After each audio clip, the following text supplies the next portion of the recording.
Friends, welcome back to my channel. ಎಲ್ಲರೂ ಚೆನ್ನಾಗಿದ್ದೀರಾ ಅಂತ ಅಂದ್ಕೊತೀನಿ. ನಾನು ಕೂಡ ಚೆನ್ನಾಗಿದ್ದೀನಿ. ಇವತ್ತು ನಮ್ಮ ಮನೇಲಿ ಪಿತೃಪಕ್ಷದ ಹಬ್ಬನ ಮಾಡ್ತಾಯಿದ್ದೀವಿ. ಸೊ ಹಾಗಾಗಿ ಎಲ್ಲ ಪ್ರಿಪ್ರೇಷನ್ ನಡೀತಾ ಇದೆ. ಇವ್ರು ನಮ್ಮ ಚಿಕ್ಕತ್ತೆ ಅಂದರೆ ನಮ್ಮ ಪತಿಯವರ ಎರಡನೇ ಚಿಕ್ಕಮ್ಮ.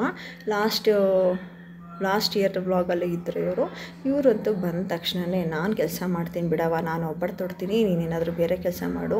ಹೋದ ವರ್ಷ ಅಂತೂ ನಾವು ಬರೋ ವರ್ಷದಲ್ಲಿ ನಾಳೆ ಪೂಜೆಗೆ ರೆಡಿ ಮಾಡ್ತಾಯಿದ್ದೆ, ಈ ವರ್ಷ ಇನ್ನೂ ಏನೂ ರೆಡಿ ಮಾಡಿಲ್ಲ, ಇನ್ನೂ ಒಬ್ಬಟ್ಟು ತೊಡ್ತಾ ಇದೆಯಾ, ನಾನು ಮಾಡ್ತೀನಿ ಅಂತ ಹೇಳ್ತಾಯಿದ್ದೀನಿ. ಕೂತ್ಕೊಳ್ಳಿ ಆಂಟಿ, ನೀವು ಸುಧಾರಿಸ್ಕೊಳ್ಳಿ, ಈಗಿನ ಬಂದಿದ್ದೀರಾ, ನಿಮ್ಮ ಮನೇಲಂತೂ ನೀವು ಮಾಡೋ ಕೆಲಸ ಇದ್ದೇ ಇರುತ್ತೆ, ನಾನೇ ನಿಮ್ಮ ಮನೆಗೆ ಬಂದು ಮಾಡಿಕೊಡಲ್ಲ, ಕೂತ್ಕೊಳ್ಳಿ ಸ್ವಲ್ಪ ಹೊತ್ತು ಅಂದರೆ ಇಲ್ಲ ನಾನು ಕೂತ್ಕೊಳಕ್ಕೆ ಬಂದಿಲ್ಲ, ನಾನು ಕೆಲಸ ಮಾಡೋಕ್ಕೆ ಬಂದಿದ್ದೀನಿ ಅಂತ ಸಿಕ್ಕಾಪಟ್ಟೆ ಆಂಟಿ ಬಿಡ್ತಾನೆ ಇಲ್ಲ. ಬಿಡಿ ನಾನು ಮಾಡ್ತೀನಿ ಅಂದ್ರೂ ಆಯಿತು ಅಂತಂದ್ಬಿಟ್ಟು ತಗೊಳ್ಳಿ ನೀವು ಈ ಕೆಲಸ ಮಾಡಿ, ವಡೆ ಹಾಕೋ ಕೆಲಸ ಮಾಡಿ ಅಂತಂದ್ಬಿಟ್ಟು ವಡೆ ಎಲ್ಲ ಅವರೇ ಎಲ್ಲ ರೆಡಿ ಮಾಡ್ಕೊಂಡು ಹಾಕ್ತಾಯಿದ್ರು. ಅಷ್ಟರಲ್ಲಿ ನಮ್ಮ ಪತಿ ಅಂತೂ ನಾನು ವಡೆ ಹಾಕ್ತೀನಿ ಅಂತ ಅವ್ರು ಬಂದರು. ನನಗೆ ಭಯ, ಅವ್ರಿಗೆ ಅಡುಗೆ ಮನೆ ಕೆಲಸ ಬರಲ್ಲ ನಮ್ಮ ಮನೆಯವ್ರಿಗೆ ಅಷ್ಟೊಂದು, ಎಲ್ಲಿ ಅವ್ರು ಕೈ ಸುಟ್ಕೊಂಡ್ಬಿಡ್ತಾರೋ ಅಂತ ಭಯ. ಹಾಗಾಗಿ ಚಿಕ್ಕಮ್ಮ ಮಗ ಇಬ್ಬರು ಸೇರಿಕೊಂಡು ವಡೆ ರೆಡಿ ಮಾಡ್ತಿದ್ರು. ಅಷ್ಟರಲ್ಲಿ ನಂದು ಕೂಡ ಒಬ್ಬಟ್ಟೆಲ್ಲ ಮಾಡೆಲ್ಲ ಆಯಿತು. ಆಂಟಿ ಅಂತೂ ಹೋಗವ, ನೀನು ರೆಡಿಯಾಗು, ಫಸ್ಟು ರೆಡಿಯಾಗಿ ಪೂಜೆ ಮಾಡಿ ಹೋಗು, ನಾನು ಇನ್ನು ಮಿಕ್ಕಿದ ಕೆಲಸ ಮಾಡ್ಕೊತೀನಿ ಅಂದರು. ಅಷ್ಟರಲ್ಲಿ ಫುಲ್ ಕ್ಲಿಯರ್ ಎಲ್ಲ ಅಡುಗೆದು ಏನೇನು ಕೆಲಸ ಇದೆ ಎಲ್ಲ ಮುಗಿಸ್ಬಿಟ್ಟಿದ್ದೆ ನಾನು. ಆಂಟಿ ಬರೋಷ್ಟಲ್ಲಂತೂ ಒಬ್ಬಟ್ಟು ತೊಟ್ಟೋದು ಅಷ್ಟೇ ನನ್ನ ಕೆಲಸ ಇದ್ದಿದ್ದು, ಒಬ್ಬಟ್ಟು ತೊಟ್ಟೋದು ಮತ್ತು ವಡೆ ಹಾಕೋದು. ಅವ್ರು ಬರೋಷ್ಟರಲ್ಲಿ ಎಲ್ಲ ಕೆಲಸ ಮುಗಿಸ್ಕೊಂಡಿದ್ದೆ. ಇವಳು ಕಲಾ ಅಂತ ನಮ್ಮ ಮನೆಯವರ ಎರಡನೇ ಚಿಕ್ಕಪ್ಪನ ಮಗಳು, ಅಂದರೆ ಈ ಆಂಟಿ ಮಗಳು, ಮತ್ತು ಮೊಮ್ಮಗ ಅವನು ಬಂದಿದ್ದಾನೆ. ನಾನು ರೆಡಿ ಮಾಡ್ಕೊಳೋ ಅಷ್ಟರಲ್ಲಿ ನೀನು ಈ ಸೀರೆನ ನನಗೆ ನೆರಿಗೆ ಹುಯ್ ಕೊಡು ಅಂತ ಅಂದ್ಬಿಟ್ಟು ಕೊಟ್ಟೆ ಅವಳಿಗೆ. ಸರಿ ಅದಕ್ಕೆ ಕೊಡಿ ಅಂತ, ಅದಕ್ಕೆ ಅನ್ನಲ್ಲ ಅಕ್ಕ ಅಂದಳು. ನಾನು ಈ ಕಡೆ ರೆಡಿ ಮಾಡ್ಕೊತಾ ಇದ್ದೆ.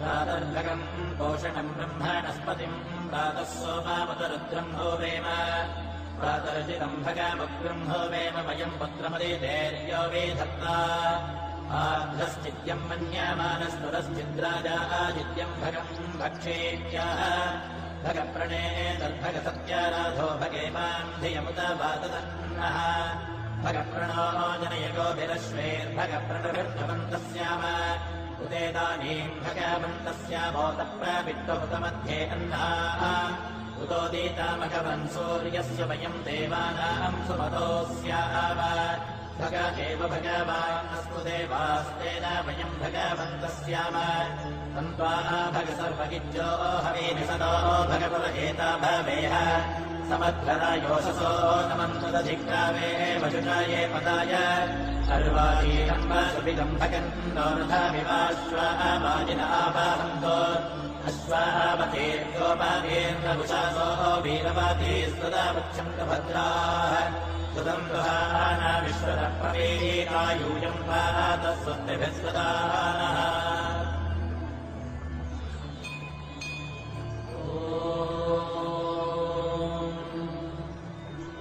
अवैतु मृत्युरवदन्न आगन्वैव सुतो नो भयं कृणोतु वर्णं वनस्पतेरिवाभिनश्यीयतागं वयः सजतान् नश्यति पतिः परं मृत्यो अनपरे हि पन्थायस्ते स्वैतलो देवयानात् चक्षुष्मते षण्वरे देः प्रवी विमानप्रजागं वेरिशोमोदवीरान् वातं प्राणं मनसान् पादपामहे प्रजापतिञ्जो भुवनस्य गोपाः सदा मृत्योस्त्रायतां पात्रगुंहसोजो जीवाजनामशीमहे अमुद्रभो यातदेत्यवस्य बृहस्पते अभिषक्तेरमुन्द्रः मृत्योहतामश्विना मृत्युमस्मात् देवानामन्ये विजडाशतीभिः परिगुम्भरं समदयन्ति देवा विश्वस्येषानं वृषभमदीनाम् ब्रह्मस्वरूपमनुवेदमागादयनं माविवधीर्विक्रमस्व शल्केरज्ञविन्धान उभौ लोकौ सनेमहम् उभयोः लोकयोर्बुद्धाभिवृत्तिं तराम्यहम् माशितो मृत्यो मावधेर्मामे बलं विवृहो मा प्रमोषीः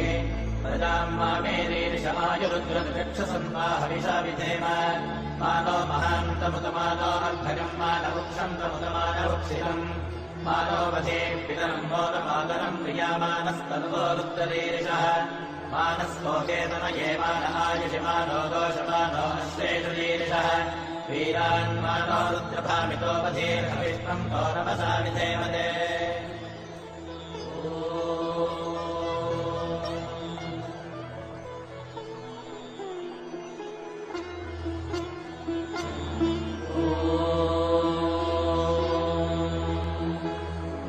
प्रातरज्ञम् प्रातरिन्द्रम् हवामहे प्रातर्मित्रावरुणा प्रातरश्विना प्रातर्भगम् पोषणम् ब्रह्मणस्पतिम् प्रातः सोमामुतरुद्रम् होवेम प्रातर्जितम् भगमुग्रम् होवेम वयम् पुत्रमदितेर्यो विधत्ता आध्रश्चिद्यम् मन्यमानस्तुरश्चिद्राजा आदित्यम् भगम् भक्षेत्याः भगप्रणेतर्भगसत्याराधो भगेमाम् धियमुत वातदन्नः भगप्रणो जनय गोभिरश्वेर्भगप्रणभिर्भवन्तस्याम उदेदानीम् भगवन्तस्यामोतप्रवित्वमुतमध्ये अन्नाः उदोदीतामघवन् सूर्यस्य वयम् देवानाम् सुमतोऽस्याम भग एव भगवान् अस्तु देवास्तेन वयम् भगवन्तस्याम तन्त्वा भग सर्वगिज्जो हवीनिसनो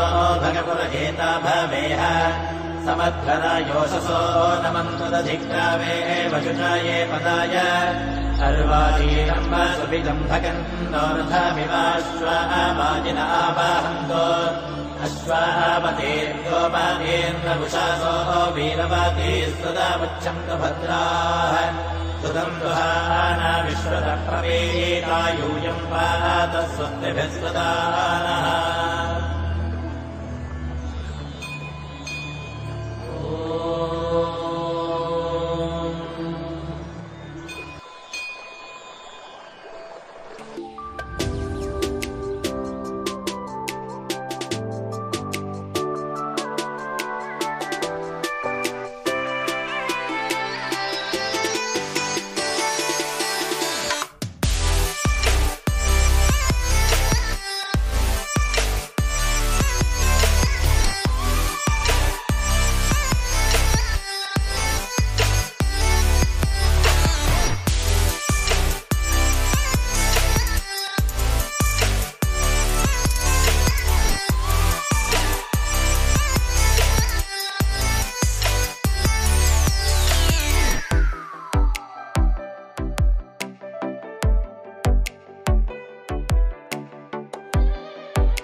ಓಕೆ ಫ್ರೆಂಡ್ಸ್, ಇಲ್ಲಿಗೆ ನನ್ನ ಬ್ಲಾಗ್ನ ಎಂಡ್ ಮಾಡ್ತಾಯಿದ್ದೀನಿ. ನನ್ನ ಚಾನಲ್ನ ಇನ್ನೂ ಯಾರೆಲ್ಲ ಸಬ್ಸ್ಕ್ರೈಬ್ ಮಾಡ್ಕೊಂಡಿಲ್ಲ ಅಂದರೆ ಬೇಗ ಸಬ್ಸ್ಕ್ರೈಬ್ ಮಾಡ್ಕೊಳ್ಳಿ.